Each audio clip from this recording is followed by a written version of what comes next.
Assalamualaikum warahmatullahi wabarakatuh. Salam sejahtera, semangat pagi, selamat pagi pendengar SBY Klaten dimanapun Anda berada. Berjumpa kembali di, maaf, ini siang atau anu, tapi nanti untuk siang atau pagi? Siang. Siang ya? Jam 10. Diam dulu mas. Ya.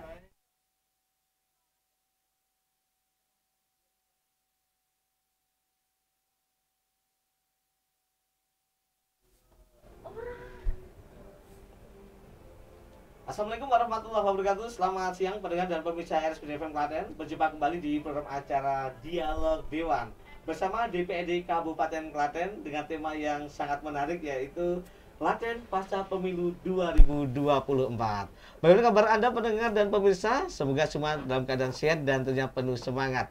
Di kesempatan kali ini kita telah kedatangan narasumber yang sangat luar biasa. Di bulan Ramadan tetap semangat. Oke, yang pertama beliau ada Bapak Eko Prasetyo SE MSI, Ketua Komisi 1 DPRD Kabupaten Klaten, fraksi PD Perjuangan. Bagaimana kabarnya Pak Eko? Baik, Mas Santo. Baik ya. Baik, tetap semangat. Tetap semangat. Ini masih dengan khasnya ya, kopi dan Soekarno. Oke. Berikan yang di tengah-tengah kita yang paling cantik, beliau ada Ibu Siwi Kusumastuti SPD, anggota Komisi 1 DPRD Kabupaten Klaten. Gimana Bu Siwi kabarnya? Ya, alhamdulillah baik. Selamat siang. Semangat juga ya Bu Siwi ya. Ya, selamat. Iya. Berhubung ini bulan puasa ya, Pak ya. Iya.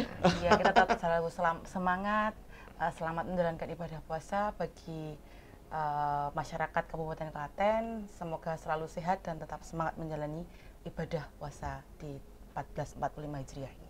Amin ya Pak, amin. Oke. Dan yang terakhir di ujung beliau ada Bapak Insinyur Ruslan Rosidi, anggota Komisi 1 fraksi PKB. Gimana kabarnya Bapak Ruslan? Iya, makasih Mas Santo. Iya. Baik, Assalamualaikum. Waalaikumsalam warahmatullahi Salam wabarakatuh. Ramadan berkah ini Mas. Ramadan kami. Walaupun puasa tetap semangat. Ya. Harus. Ya. Iya, tentunya ya. Dengan segala kesibukannya dan kita ketahui bersama pendengar dan pemirsa Pesta Demokrasi untuk pemilihan Presiden, DPR RI, DPD, DPRD Jawa Tengah, DPRD Kabupaten Klaten telah usai kita laksanakan 14 Februari 2024 kemarin. Dan untuk Presiden KPU nanti insya Allah akan selesai pada tanggal 20 Maret ya, 2024. Masih kita rasakan untuk kegembiraan, suasana batin bahwa kita semuanya kemarin sudah hadir untuk memenuhi panggilan bangsa, tugas negara salah satunya adalah mencoblos. Oke, kita yang pertama langsung ke Pak Ketua dulu ini. Ye. Semangat Pak Ketua. Ini Semangat. pengalaman menghadapi pemilu 2024 yang baru saja berlalu gimana ini Pak? Iya. Eko. Terima kasih Mas Santo. Yang pertama, saya kira sama-sama ini Pak. Iya, Pak Ruslan Bu Pak Siwi. Ruslan Bu Siwi ini juga mempunyai tugas partai masing-masing. Betul. Karena sekali. pemilu kemarin bukan hanya kita bagaimana kita mencoba meyakinkan masyarakat agar menggunakan hak pilih, Iya. tetapi juga bagaimana meyakinkan visi misi dan kerja partai masing-masing Betul. dapat dipilih menjadi pilihan di TPS masing-masing oleh warga masyarakat.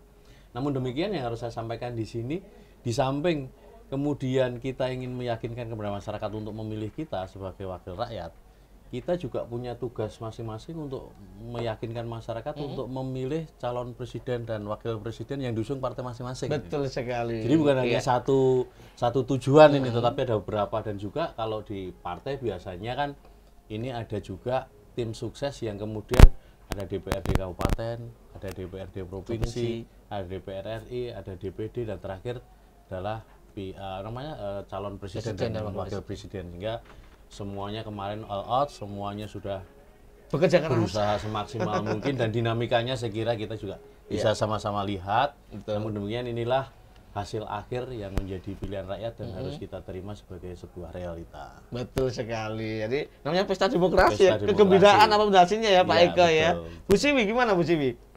Menghadapi kemarin yang sudah berlalu. Ya, kalau mungkin Bapak yang di antara saya itu sudah senior ya, Pak Oh, ya. betul. Iya, kalau saya itu kan baru menginjak yang kedua besok. Insya Kedua, Allah. ya. Ya, jadi tetap seperti yang disampaikan oleh Pak Ketua bahwasanya ada beberapa proses tahapan yang harus dilalui. Tentunya juga kita sebagai tadi pertama petugas partai, Ya. dan yang kedua mungkin kalau saya itu bagaimana cara pengabdian ke masyarakat dan nantinya bisa membawa aspirasi-aspirasi yang disampaikan oleh masyarakat nantinya kami sampaikan kepada kalau dalam hal ini mungkin dinas-dinas terkait yang nantinya bisa mengeksekusi dari masalah yang ada atau aspirasi dari masyarakat tersebut. Salah satunya di Kominfo ya ini. Ya, Bu mungkin Cewi ya. di Kominfo. Oke, Pak Ruslan, gimana Pak Ruslan kemarin Pak Ruslan? Ya, Iya. oke, terima kasih Mas Santo, Pak Ketua, ini Mbak Siwi. Pemilu sudah selesai. Betul. Alhamdulillah harus kita syukuri ya. Iya. Kita syukuri sudah berjalan dengan baik, rukun, aman. Iya, betul sih. Tapi kalau dari saya pribadi memang masih menjadi sesuatu yang deg-degan kemarin karena belum pengalaman seperti Pak Ketua. Kalau Pak Gitu. Ketua sudah 4 kali atau 5 kali ini. Oh, iya. Kalau saya baru kedua, sehingga memang masih harus banyak belajar waktu itu ketika ikut konstelasi pemilu yang kedua. Tapi sama prinsipnya, kita sebagai petugas partai juga Mas Santo. Petugas partai ya sudah, kemudian kita ya bagaimana menarik para pemilih ini untuk bisa memilih kita gitu, kita baik partai maupun pribadi. Tapi itu memang cukup dinamikanya luar biasa. Luar biasa ya. Kemarin wis deg-degan apa nih ini. Jero saja ya Pak. Ya, jadi memang karena masyarakat sendiri juga sekarang memang sudah semakin cerdas juga. Tapi juga ada sebagian tuh yang pragmatis. Sebagian memang idealis masih ada. Jadi kalau konstituen yang idealis itu masih ada, tapi kayaknya menurun yang ya, idealis menurun, yang meningkat yang pragmatis tadi. Jadi dan itu ya sesuai perkembangan zaman, namanya pesta demokrasi kan. Ya sudah, rakyat berpesta, kita mengikuti. Kita mengikuti. Paling juga generasi milenial banyak yang ikut berpesta tentunya. Tapi memang pengaruh sosmed juga ada, memang pastinya. sebagian ada juga yang kan karena pengaruh adanya sosial kemajuan. media. Gitu. Tapi ya bagaimana sebenarnya pendekatan personal dengan konstituen sebenarnya itu. Dan saya juga meniru sama Pak Ketua ini. Dekati dan alhamdulillah mudah-mudahan bisa lolos juga nanti pas diumumkan KPU. Kita doakan Pak Jaja di sini semua lolos. Amin. Ya. Terima kasih. Hasil memuaskan tentunya bahwa amanah masyarakat. Dari Pak Eko, kita ketahui bahwa memang dampak dari persaingan, bukan persaingan, apa ya, bisa persaingan ya, politik. Itu dampaknya terhadap masyarakat bagaimana Pak Eko? Tadi disampaikan Pak Ruslan ada beberapa pemilih pemula misalkan, pemilih pemula. Dan hari ini kita sepakat bahwa pemilih pemula, khususnya di Kabupaten Klaten ini sudah dalam tanda petik melek politik ya. Artinya mereka sudah mampu memilih dengan disesuaikan dengan kebutuhan-kebutuhan dia. Misalkan apa sih yang harus diperjuangkan melalui wakil rakyatnya. Betul. Gitu. Nah, kalau perbedaan pileg dan pilkades ini kan di sini. Oh gitu ya? Iya. Pilkades. Kalau bisa, pilkades itu setelah pasca pilkades itu dampaknya masih terasa. Itu yang menarik ya. Padahal lingkupnya lebih kecil ya. Lingkupnya hanya di satu wilayah desa. Tetapi kalau pileg, nah ini catatan mungkin menjadi catatan demokrasi kita. Kalau pileg itu walaupun yang ditawarkan itu banyak caleg, banyak partai, tetapi setelah perhelatan ini selesai, ya sudah selesai. Kita kembali untuk membangun. Kembali sudah selesai gitu. Tidak ada kemudian ada blok. Ini pendukung A, ini pendukung B. Nggak ada. Tidak tajam seperti pasca pilkades. Coba Mas Santo lihat mungkin di sekeliling desa-desa kita pasca pilkades. Betul. Waduh.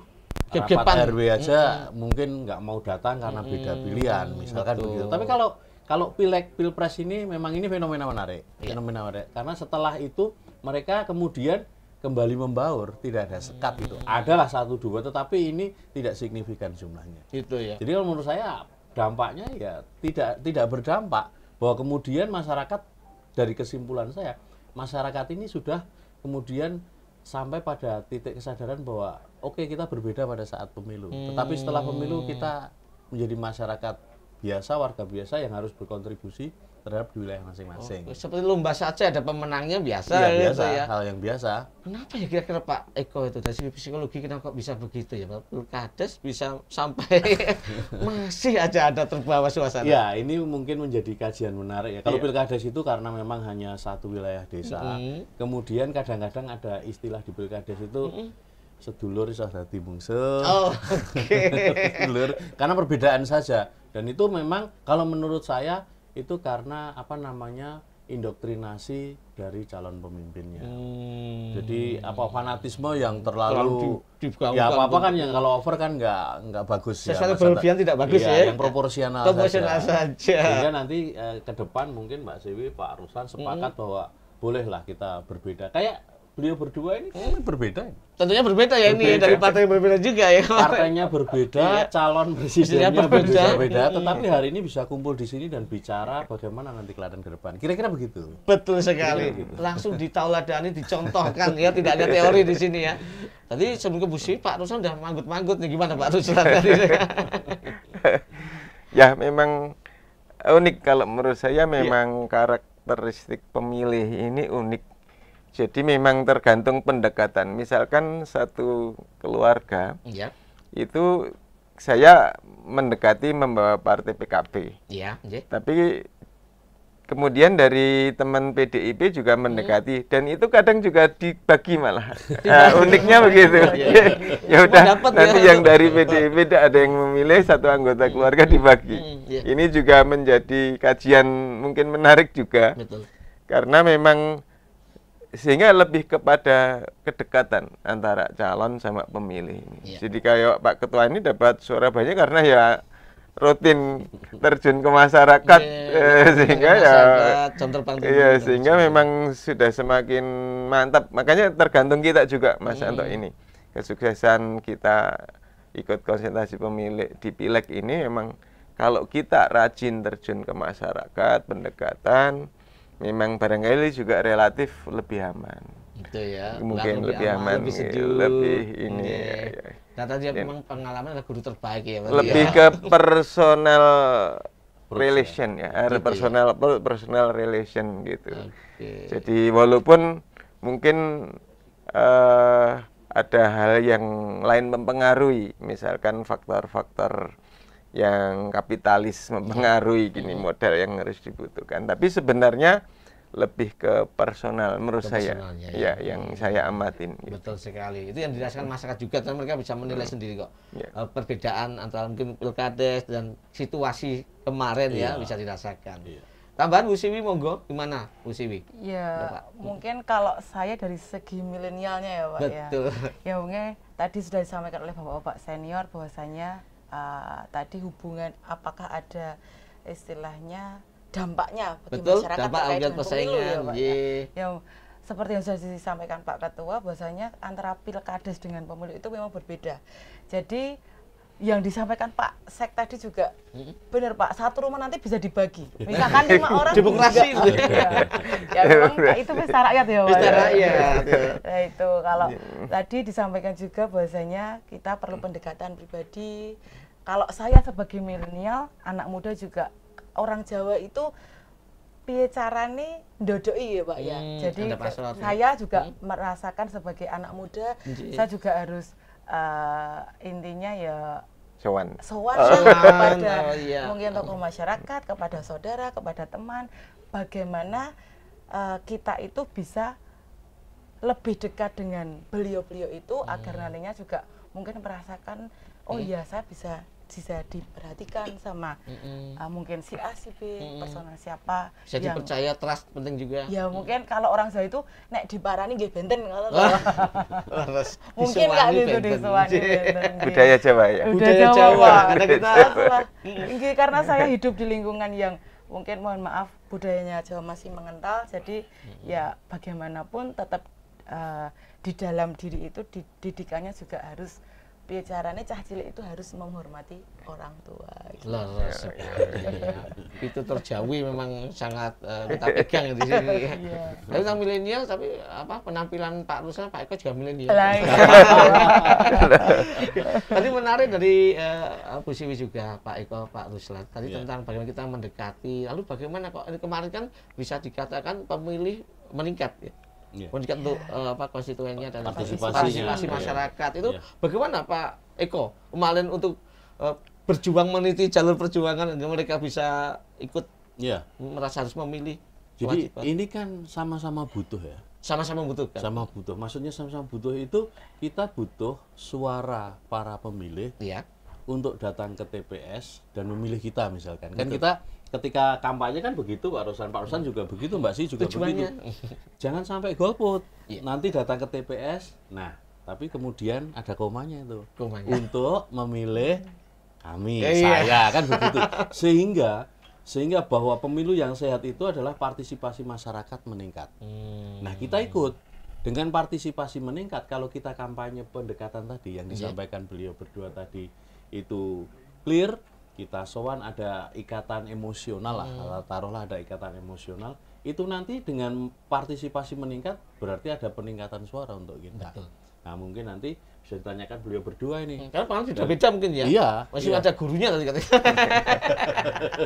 Sehingga kalau misalkan nanti ada partisipasi masyarakat menurun, otomatis akan berimbas kepada kita. Suara kita. Ya, iya dong. Iya, betul.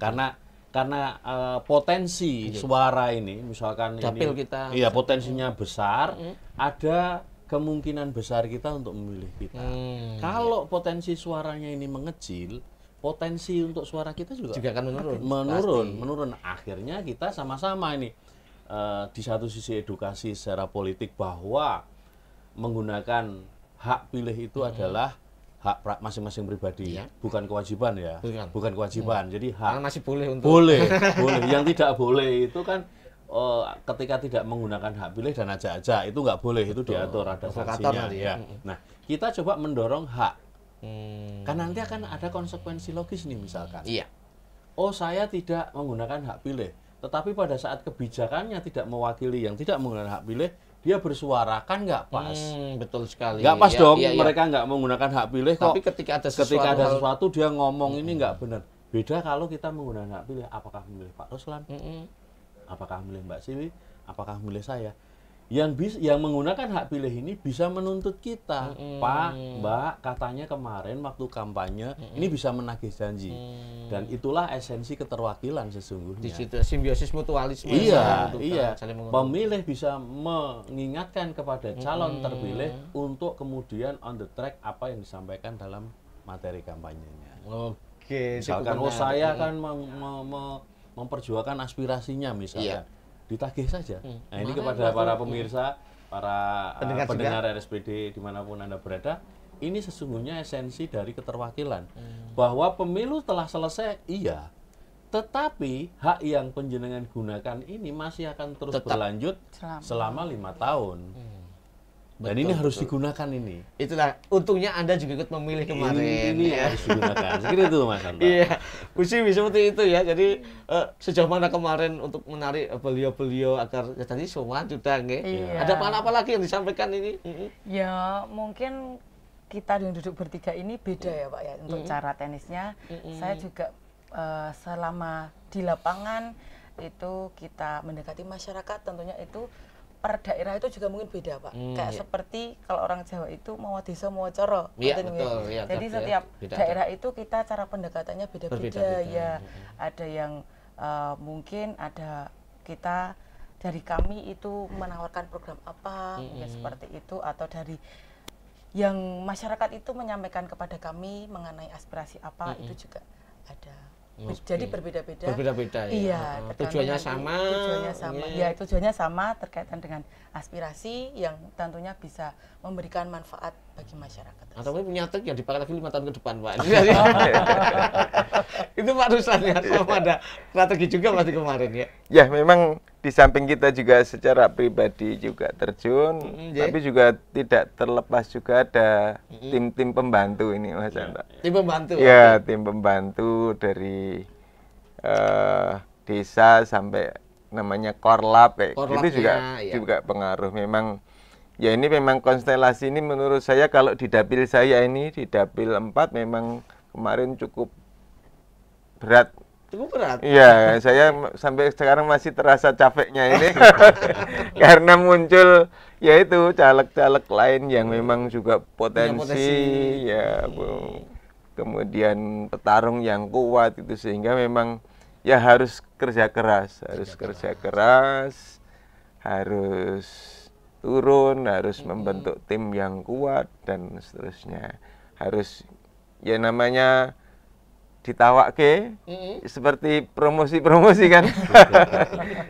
Tapi memang kemudian kita menghimpun dengan masyarakat itu, kalau yang terjadi juga kadang ada permintaan-permintaan gitu.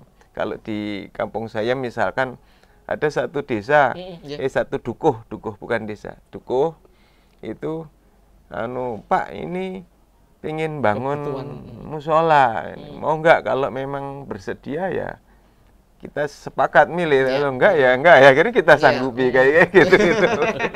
Tapi ini semua mudah-mudahan juga baik, walaupun loh Pak, kalau bangun ya nanti kita ajukan aspirasi kan mestinya nanti. Betul, ini sesuai dengan mekanisme yang ada. Wah, ini harus sekarang dibangunnya. Lah itu dinamika yang ada di masyarakat. Tantangannya itu ternyata ya. Beda-beda dengan Pak Eko dan Bu Anu. Beda-beda. Tapi memang ada ya hal-hal yang seperti itu memang di masyarakat itu macam-macam permintaannya, sehingga itu juga harus bisa menyesuaikan, tapi ya semampunya saja. Tadi mau desa mau kan beda-beda kemudian. Tantangannya Pak Eko kemarin apa sih? Tantangan jenengan apa kemarin Pak Eko? Ya kalau saya karena sudah berhubungan di 4 periode ya, sehingga kita mengalir saja sih. Kita mengalir. Kita lebih pada tantangan bagaimana cara memenangkan Pilpres kemarin ya. Karena itu amanah tugas dari amanah partai. tugas, dan ini sebagai atur periksa dari 26 kecamatan Klaten. Capres cawapres yang diusung PDI Perjuangan menangnya hanya di 1 kecamatan. Dan alhamdulillah di kecamatan saya. Bukan perjuangan beliau. Ya bukan. Salah ya, satunya. Semuanya bekerja di sana. Jadi betul-betul. Iya. Bu Siwi sama tantangannya dari Pak Rusdan Pak juga ya. Ya, mungkin kalau saya tuh melihat yang senior itu nggak ada beban pemilih kemarin, Pak. Apa mungkin kan sudah berkali-kali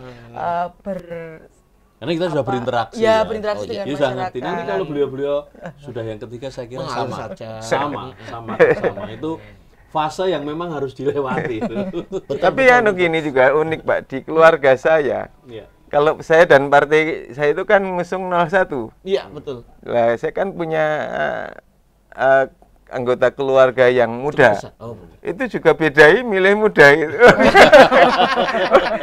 Lah Manut Pak Dese pas diarah ke manuti bareng bar coblosan ditakoni. Lah milih sing muda. Waduh, aku iso dipecat iki. Itulah pesta demokrasi Nah, ya. Jadi kadang tadi seperti tadi memang kemudian pemilih ini punya sendiri, punya kriteria tersendiri. Sehingga walaupun kita tetap mengarahkan sebenarnya sebagai petugas partai, mengarahkan harus memenangkan ini. Cuman ya terjadi kadang ya itulah. Kalau kemudian kalau saya ini menilai dengan kacamata keagamaan, ya sudah itu kersane Gusti Allah gitu. Kadang kersane Gusti Allah. Memang kita kadang hanya di medan ikhtiar saja kan. Kita sebagai kader, sebagai petugas partai ini ya berikhtiar. Nek pinginnya ya menang ya Pak Ketua ya. Tapi yang menang ya itu pilihannya Mbak. Koalisinya. Koalisi ini. Tapi ya setelah itu senyum-senyum itu. Jadi ya sudah, ini walaupun kita berikhtiar, berusaha, tapi kemudian yang jadi itulah yang dikehendaki Tuhan, mungkin juga begitu, qadarullahnya begitu. Sehingga memang harus diterima. Termasuk kita sebagai pribadi nyalek, kita juga ikhtiar doa, tapi kita juga siap-siap. Misalkan sampai tidak jadi ya sudah kersane Gusti Allah itu, sehingga memang mengimani sesuatu yang sudah terjadi ini harus juga dimasukkan keagamaan kita supaya kita tidak terlalu tetap optimis tapi juga bersyukur dengan apa yang gitu. Soalnya kalau kita harus ngotot harus jadi kita malah bisa stres nanti. Betul sekali Pak. Gitu. Oke, sebenarnya menarik juga, saya mau ini sedikit nanti mengulas tentang yang di Klaten khususnya nanti ya. Tapi kita break sejenak untuk mendengarkan dan menyaksikan iklan layanan masyarakat berikut. Tertib lalu lintas penting untuk keselamatan di jalan. Kita harus mematuhi rambu lalu lintas, kelengkapan saat berkendara seperti menggunakan helm, spion, lampu, serta identitas SIM dan STNK wajib kita bawa. Namun, masih banyak orang berkendara tanpa menggunakan helm. Berboncengan lebih dari 2 orang, membawa muatan yang berlebih, serta kendaraan yang tidak sesuai dengan ketentuan. Sebagaimana diatur dalam Undang-Undang Nomor 22 Tahun 2009, lalu lintas adalah gerak kendaraan dan orang di ruang lalu lintas jalan. Ruang lalu lintas jalan adalah prasarana yang diperuntukkan bagi gerak pindah kendaraan, orang atau barang yang berupa jalan dan fasilitas pendukung. Bagi mereka yang masih melanggar peraturan yang sudah ditetapkan akan dikenai sanksi sesuai dengan pelanggaran yang mereka lakukan. Mari bersama-sama menaati peraturan lalu lintas guna mengurangi angka kecelakaan. Helm merupakan alat yang berfungsi untuk melindungi kepala kita saat berkendara. Banyak dari masyarakat sering mengabaikan penggunaan helm saat berkendara. Terkadang, banyak orang menggunakan helm dengan alasan karena takut ditilang polisi. Padahal tujuan utama menggunakan helm adalah untuk keselamatan. Penggunaan helm tidak hanya untuk orang dewasa, namun juga untuk anak-anak. Orang tua wajib memberi perlindungan untuk anaknya saat berkendara dengan memakaikan helm pada anak. Keselamatan dan keamanan bukan hanya milik orang dewasa, namun anak-anak juga berhak mendapatkannya. Dengan memakai helm saat berkendara, dapat meminimalkan risiko terbenturnya kepala jika terjadi kecelakaan. Saat menggunakan helm, kita juga wajib memasang tali pengikat dengan tepat agar kepala kita tetap aman. Mari sayangi kepala kita, selalu menggunakan helm saat berkendara untuk keselamatan diri sendiri. Baik pendengar dan pemirsa, masih bersama kami di Dialog Dewan RSPD Klaten dengan tema yang sangat luar biasa, Klaten pasca pemilu 2024 ya, bersama narasumber yang sangat luar biasa juga. Beliau ada Bapak Eko Prasetyo, Bapak Rusano Sidi, dan Ibu Siwi Kusumastuti ya. Pembicaraan kita semakin menarik ya. Kalau memang pilkada namanya juga pesta demokrasi, tentunya ada bagian di situ, ada tantangannya. Dan tentunya ada perjuangannya tadi. Kalau perjuangan pasti. PDI Perjuangan. Oke, ini Klaten ya, kita yang mulai di Klaten, kabupaten tercinta kita sendiri yang tadi Panjenengan sampaikan tadi, memang Klaten yang harus kita bangun, Klaten yang harus kita majukan. Untuk peta politik perolehan kursi kemarin bagaimana nih Pak Eko? Di Klaten itu kalau secara global yang naik kursinya itu ada 2 partai. Iya.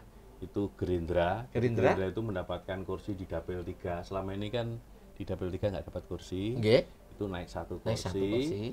Kemudian PKS naik 1 kursi di Dapil 2. Dapil 2. Ya. Kemudian yang turun PDI Perjuangan dari 19 kursi menjadi 18 kursi. Ya. Jadi kita kehilangan kursi di Dapil 1 dan Dapil 5. Dapil 1 dan 5. Tetapi kita menambah kursi di Dapil 2. Kebetulan Dapil 2 kan koordinator. Pak Eko. Wilayahnya saya. Gitu. Di Dapil 2 sudah nambah 1 kursi sesungguhnya. Cuman di Dapil 1, di Dapil 1 itu hitung-hitungannya menurut tabulasi memang begini. Persaingan ketat sekali. Nah, tetapi sekali lagi inilah kemudian yang sudah menjadi pilihan masyarakat ya.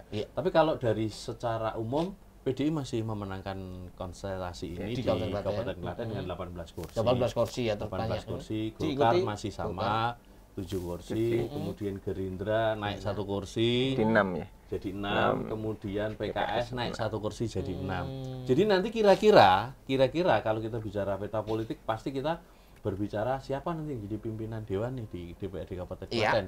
Iya. Itu yang ketua dewan pasti PDI. Masih dari PDI. Iya. Terus kemudian wakil ketua dewan kan ada 3 ini. Berarti tadi yang disampaikan tadi ada Gerindra, ada PKS, ada Golkar.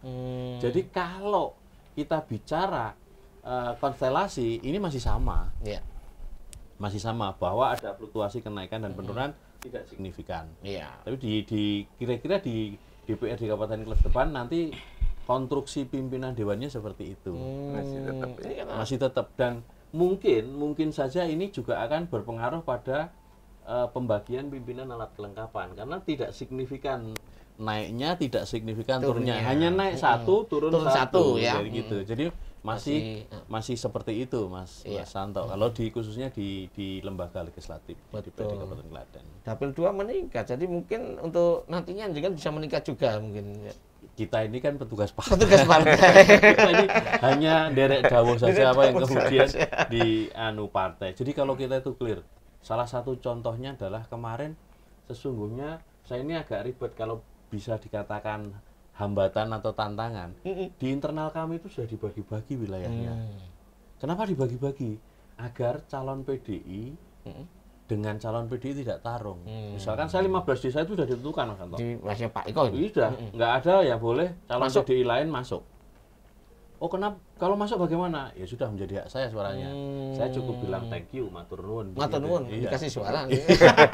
Jadi kemarin tuh yang berbeda di PDI hanya itu. Jadi kita tidak tarung PDI dengan PDI. Kita Jadi tarungnya kita- full dengan partai yang lain. Gitu kira-kira begitu. Berlomba-lomba demokrasi. Berlomba-lomba ya. Betul. Makanya kalau bicara kembali kepada peta politik, konstelasinya masih sama. Masih sama ya. Masih sama di Kabupaten DPRD Klaten. Kabupaten Klaten.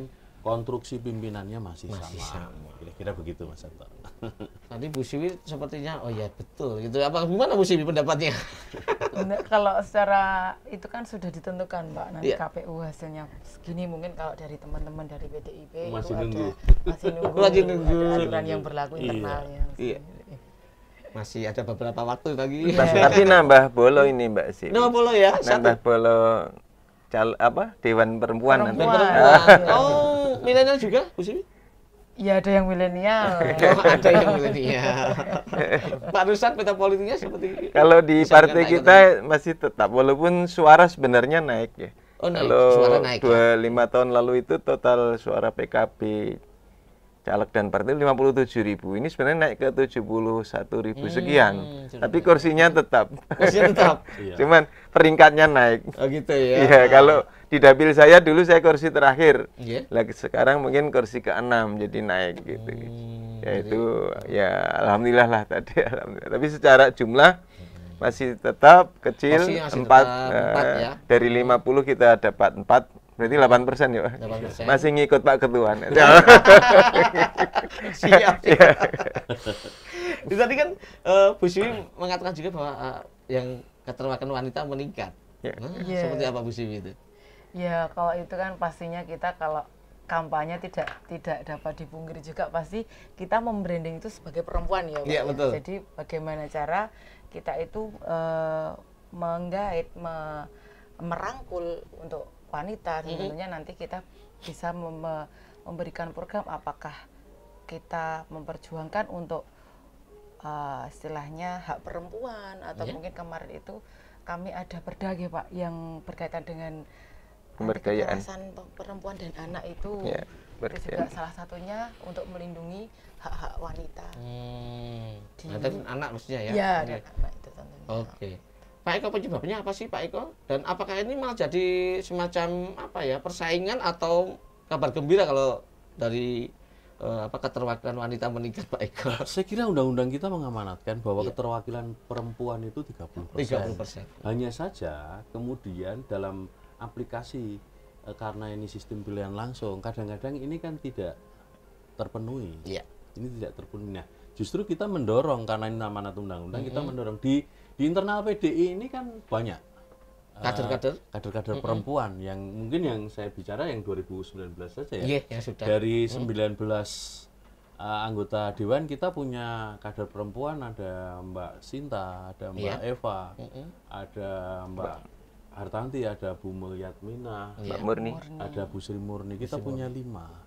Kita punya 5. Lumayan sudah, kalau dari persentase sudah lumayan. Kemudian kita selalu mendorong karena ya pimpinan tertinggi di eksekutif di Kabupaten Klaten itu juga perempuan. Perempuan Ya, wanita iya. juga. Sehingga PDI Perjuangan Mulyani ya. mencoba memberikan contoh itu, memberikan apa namanya bahwa kita itu memang tidak ada apa namanya bias gender di situ. Ketua DPR RI kita juga perempuan. Betul. Sehingga kita Perempuan, memang ya. mendorong. Nah, kalau misalkan kita bicara hasil Pileg 2024 nanti yang perempuannya kita kalau PDI ya jujur saja kita masih nunggu nih. Masih nunggu Menunggu. aturan internal siapa yang kemudian akan ditempatkan menjadi anggota Posisi. dewan. Iya, karena masih ada beberapa, misalkan di dapil 2. Ini masih ada 1 cowok, 1 cewek. Saya nggak nyebut nama ya, 1 cowok, 1 cewek. Itu masih Iya, kalau menurut versi KPU yang jadi ini, kalau menurut versi komandante yang jadi ini aturan internal kami. Dapil 4 juga sama-sama ada 2 cowok, ada 2 cewek. Dapil 5 juga sama, ada 1 cowok, 1 cewek. Berarti masih ada kemungkinan di masih situ. ada kemungkinan, banyak kemungkinan di situ. Tetapi saya berharap ke depan, dan Mbak Siwi sudah memulai sesungguhnya di Demokrat, menjadi satu-satunya wakil perempuan di Demokrat. Oh iya. Iya, Oke. Tapi PKB ada satu nanti. Dulu Pak. PKB ada 2009 namanya Mbak Indah. Nah, Oh. sekarang iya Mbak Cowok, Indah cowok, dari cowok. dari dapil kota waktu 2009. Terus sekarang Cowok kayaknya terus. tambah 1. Ya, sekarang ada perubahan Ada juga. perubahan, ada 1 juga. Golkar juga sama, ada anaknya Pak Nambah. Wagub yang Pak cewek Wagub, itu ya. ya. Nah, itu juga sama. Jadi itu kami Mendorong. mendorong karena bagi kita kalau ada keterwakilan perempuan ini akan mempermudah tugas kami ini. Karena apa? Karena yang tahu Ranahnya, kebutuhan, yang tahu aspirasi perempuan ini ya mestinya adalah anggota DPRD yang memang memahami betul siapa itu. Ya kaum perempuan itu Salah sendiri. satunya Bu Siwi ini ya, tahu lah kebutuhan di rumah tangga seperti apa. Maka nyaman terus ini nanti. Ya, karena belum 30%. Gitu. Di Klaten baru 22% berarti lah.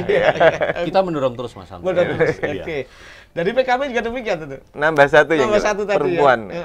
Ada ganti cowok, ganti cewek 1. Oke, dan juga ikut mendorong juga, ikut istilahnya juga memang ini aturan resmi juga. Aturan, ya, kalau ternyata. pencalekan pasti kalau tidak 30%. mewakili 30%, jadi misalkan caleg 10, kalau minimal tidak 3 perempuan ditolak oleh KPU. ditolak KPU. Iya, tetapi untuk keterpilihan, nah itu nanti kan diserahkan masyarakat. Nah ini ya tantangannya ada di sini. Betul. Ya, regulasinya sudah ada, pemerintah sudah mendorong keterwakilan 30%.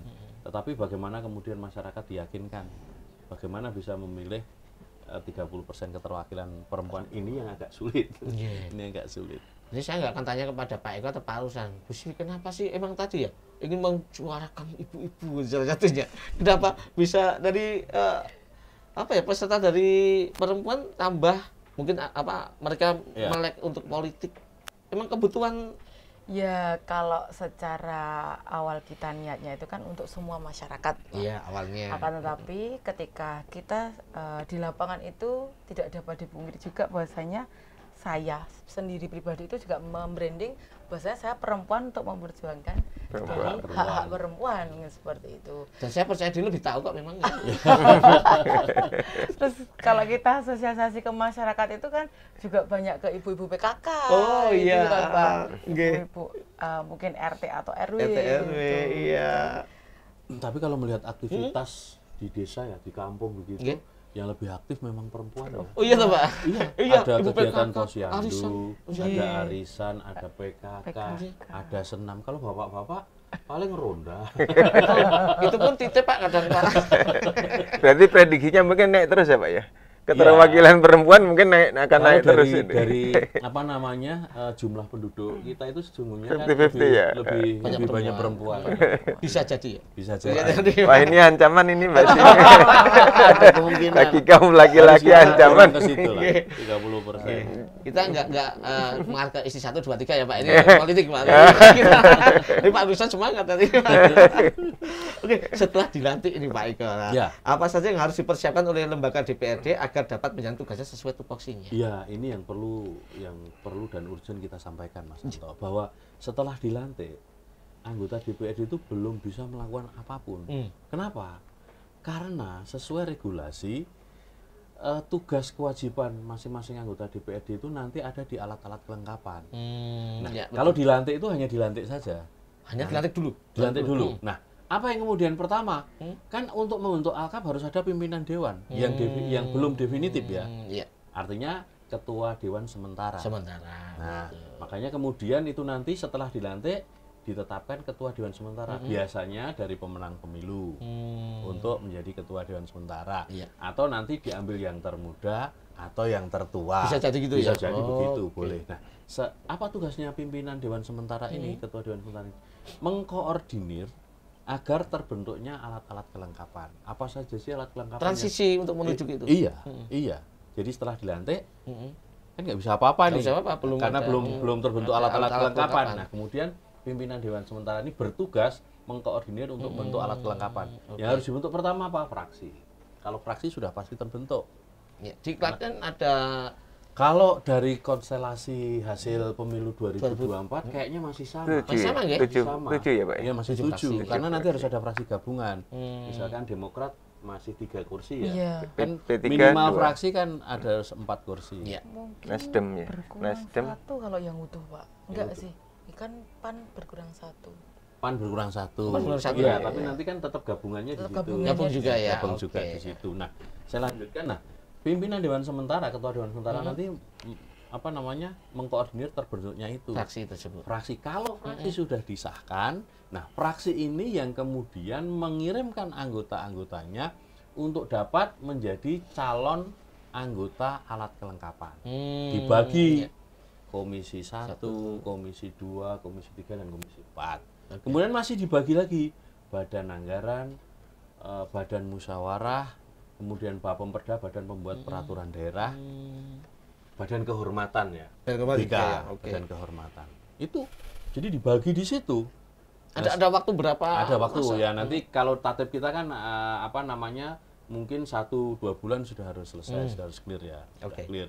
Nah, di situ nanti bagaimana cara nanti setelah ini sudah terbentuk semua, ini nanti baru ditetapkan ketua DPRD Definitifnya. beserta wakil-wakil pimpinan DPRD. Kalau sudah ditetapkan komplit semua, baru kita bisa jalan. Bisa bekerja. Bisa bekerja sesuai apa? Sesuai tupoksi masing-masing. Bidangnya. Yang namanya badan anggaran ya pasti menjalankan, kan anggota dewannya ada 3 fungsi nih. Iya. Fungsi legislasi atau fungsi pembuatan peraturan daerah. Siapa nanti akan menjalankan fungsi ini? Badan pembuatan peraturan daerah atau Bapemperda. Bapemperda. Oke. Di situ siapa anggotanya? Ya perwakilan Dari masing-masing perwakilan fraksi tadi. Nah, kemudian fungsi yang kedua adalah fungsi budgeting, fungsi anggaran. Pertanyaannya siapa yang harus menjalankan fungsi ini? Ya badan anggaran. Oh, badan anggaran. Badan ya? anggaran. Oke. Siapa yang bertugas di badan anggaran? Masing-masing perwakilan dari fraksi-fraksi. tadi. Dan yang ketiga fungsi controlling, fungsi pengawasan. Siapa yang menjalankan fungsi pengawasan? Masing-masing komisi. Nah, siapa anggota komisi? Ya perwakilan Fraksi dari tadi. fraksi-fraksi. Oke, legislasi, budgeting sama Controlling. Controlling. Ya, Oke. kalau itu sudah dilakukan berarti ketiga fungsi DPRD sudah bisa berjalan, Mas. Betul. Sudah bisa berjalan. Baru bisa nanti mungkin ya catatan apa saja yang harus kita Iya, laksanakan. nah, baru kemudian nanti Pak Ruslan dititipi aspirasi apa yang pada Buka saat buku. masa kampanye Mbak Siwi janji kampanyenya apa, Apa? kemudian disinkronkan dengan skala prioritas RPJMD kita. Oke, itu Nah, alurnya tugas. pendengar Makanya pemirsa. kemarin kalau kita bisa dengan konstituen, bapak-bapak dan ibu-ibu masyarakat tugasnya sampai tanggal 14 Februari. Iya. Setelah 14 Februari tugas kita biasanya begitu. Iya. Sama Pak Ruslan ya? Apa, Pak Ruslan? Yang Apa? jelas kita juga ini sebenarnya Klaten itu sudah bagus, tinggal berjalan bersama. Berjalan bersama. Ya, pengawasan kita yang penting bisa jalan. Tapi memang kemudian tantangan ke depan adalah juga bagaimana mengurangi angka kemiskinan. Nanti yang kita suarakan sebenarnya itu. Walaupun memang program-program dari eksekutif saya yakin sudah bagus, tinggal kemudian tadi mengurangi yang paling rentan ke depannya adalah angka kemiskinan. Sehingga memang itu Fokusnya di situ ya. Kemudian juga adanya perlindungan terhadap perempuan juga tadi penting juga ke depan. Karena sekarang ini banyak ada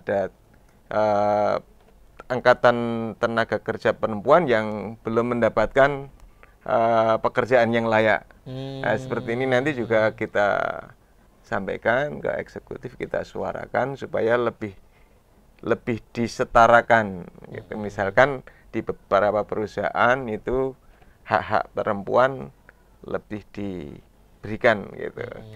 Seperti hak cuti, hak lain-lainnya, hak lemburnya dan seterusnya. Ini memang Sehingga memang ya tadi ke depan yang kita lakukan yang jelas bagaimana bersama-sama nanti mengurangi angka kemiskinan sampai meningkatkan hak-hak perempuan, tenaga kerja perempuan. Tentunya juga ya nanti ya. Ya, Disabilitas itu juga, jadi nggih. skala prioritas juga. Skala prioritas ya. Bu Siwi, ini setelah nanti dilantik apa ini yang akan dilakukan apa kemarin? Ya, tentunya juga yang dilakukan mestinya kan kita berharapnya lebih baik dari yang kemarin gitu kan, Pak. Ya, Dan betul. juga Menjalankan kalau- untuk vaksinnya itu kan. ya kita lebih memaksimalkan lagi ke masyarakatnya, maksudnya kita lebih sosialisasinya ke masyarakat juga lebih dekat, itu mungkin sebagai harapan saya, Iya. biar nanti di antara kita, maksud saya dengan masyarakat yang tentunya kemarin mohon maaf sudah memberikan hak pilih ke saya, Yeah. otomatis kan mempercayakan saya, ya bagaimana nanti bisa timbul rasa memiliki, ya oh iya aku duwe iki, begitu pula dengan masyarakat, oh iya aku duwe Mbak Siwi, mungkin seperti Betul, itu ya betul, Pak betul. ya. Iya. Jadi dengan itu insya Allah nanti tetap ada ikatan yang baik, yang nantinya yang saya harapkan seperti bapak-bapak senior ini Yeah. ketika pemilu itu tidak ada bebannya gitu, Pak. Tidak ada bebannya. Bahasa gaul kan los saja, mengalir saja gitu ya. Kita ketahui memang perjalanan pileg dan pilpres sudah ya, Pak Eko, Bu Ya. Siwi, Pak Ruslan. Pilkada, jadi kemana Ya. nanti itu? Ya. Gimana Pak Eko? Persiapan dari partai mungkin atau jenengan sendiri? Kalau pilkada itu kan ada aturan sendiri, ada Iya. mekanisme. Oke. Mungkin tahapan sampai hari ini sudah ada aturan tentang itu.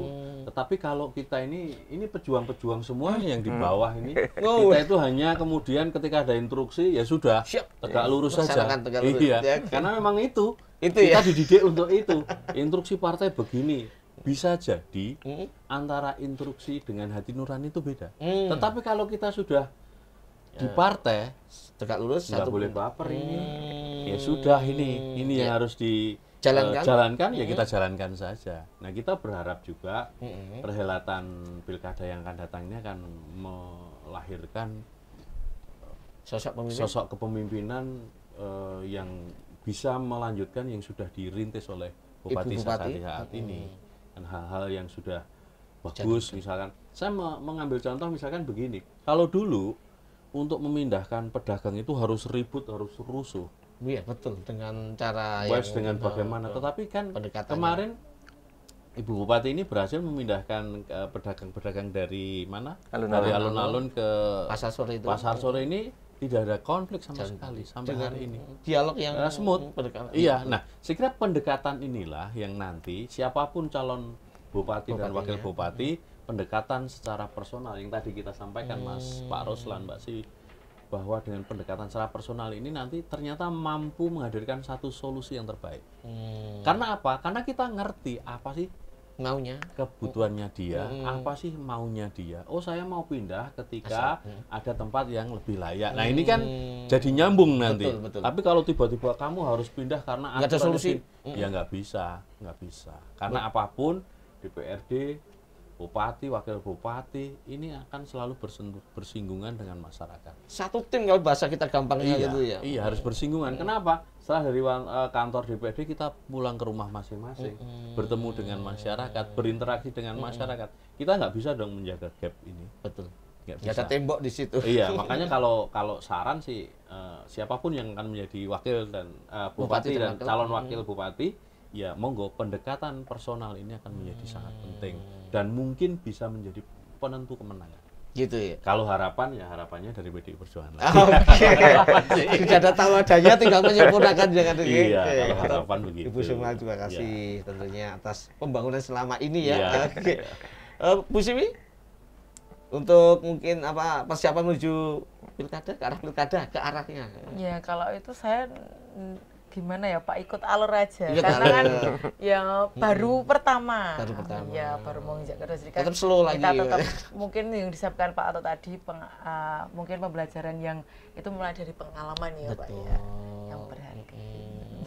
Gitu ya. Oke. Pak Ruslan dari PKB nanti mungkin ada. Ya seperti kalau saya memang saya mengajak kita teman-teman dan semua masyarakat yang jelas di samping kita ikhtiar, Oke. kita juga berdoa lah Oh, pasti Mudah-mudahan ya. nanti ke depan pemimpin di Klaten ini betul-betul pemimpin yang baik. Ini juga sudah baik, dan nanti yang akan ikut Mendatang. konstelasi ya mendatang nanti mudah-mudahan juga yang terbaik, putra Klaten terbaik yang memimpin Klaten dan bisa meningkatkan lagi kesejahteraan. Saya kira itu. Iya. Jadi Pak Eko memang kita tetap ikut perintah, tapi dalam hati masing-masing sudah ada kayaknya. Berarti legasi selama kemarin, legasi. Iya, kalau kami di Komisi 1 ini kebetulan kita saat pertama ditempatkan di Komisi 1 Betul. kita sudah bicara sama Bapak Ibu bahwa kita melihat BUMDes ini sebagai satu BUMDes. sarana yang memang nantinya akan menjadi tiang penyangga perekonomian di desa. Dan ketika kita masuk dari 401 401, desa kelurahan itu baru ada 200-an BUMDes yang terbentuk. Ya, Dalam proses yang lain. Iya, dan alhamdulillah ketika ini kami bersepakat harus 100% gitu. Nah, dalam 2 tahun kami di Komisi 1 dengan bekerja sama dengan OPD terkait ya, Dispermasdes dan sebagainya itu, kita hari ini sudah memiliki 100% BUMDes di masing-masing desa. Oke. Kemudian Keren. legasi yang kedua, kita dulu juga pernah berdiskusi tentang bahaya disintegrasi bangsa. Disintegrasi. Kemudian perpecahan. tentang wawasan kebangsaan, tentang wawasan Pancasila. Nah, dimulai dari Komisi 1 juga kita kemudian mendorong terbitnya perda tentang itu. Dan alhamdulillah hari ini sudah disahkan dan sudah berlaku. Sudah berlaku. Kita punya perda tentang wawasan kebangsaan dan pendidikan Pancasila.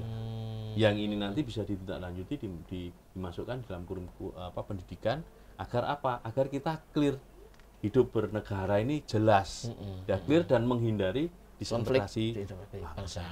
Dan yang terakhir sih kalau legasi ini kita mendorong teman-teman di Komisi 1 untuk agar jadi lagi karena saya pribadi Sudah yang ada, dipercaya teman-teman jadi ketua ini saya tahu potensi masing-masing ini.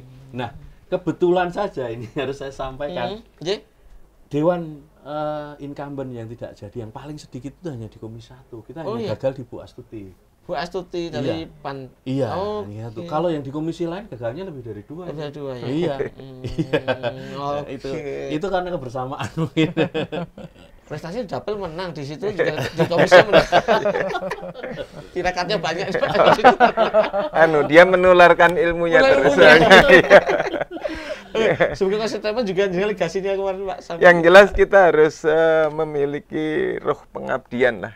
Ya, kita jadi karena bagaimanapun membangun bangsa dan negara atau membangun Klaten khususnya yang kita cintai ini harus dengan roh-roh pengabdian perjuangan. Karena dengan begitu ya hasilnya pasti akan lebih baik gitu. Hasil lebih baik. Oke. Bu Siwi, legasi kemarin apa? Kalau mungkin saya berbeda sedikit ya Pak. Boleh banget. Karena kemarin itu saya ditugaskan di Komisi 1 itu 2,5 atau setengah periode dari 2019 kemarin. Karena awal dari jabatan kami itu kemarin saya masuk di Komisi 4. Komisi 4. Ya. Berjalannya dengan waktu itu saya bergantian dengan mungkin rekan kami Mas Willy. Mas Willy. Ya, itu kan kami satu fraksi. Terus kami bertukar bahwasanya Mas Willy ke Komisi 4, saya yang ke Komisi 1 gitu. Mungkin kalau yang di Komisi 4 kemarin itu kebanyakan kami berkaitan dengan kesehatan masyarakat ya, Pak ya. Jadi banyak yang mohon maaf masyarakat yang belum mampu itu dia membutuhkan sekali akses kesehatan, fasilitas kesehatan gitu yang nantinya kemarin alhamdulillah bisa sedikit banyak kami bantu melalui fasilitas, maksudnya jaminan kesehatan. Jaminan kesehatan, mungkin membackup mereka gitu ya.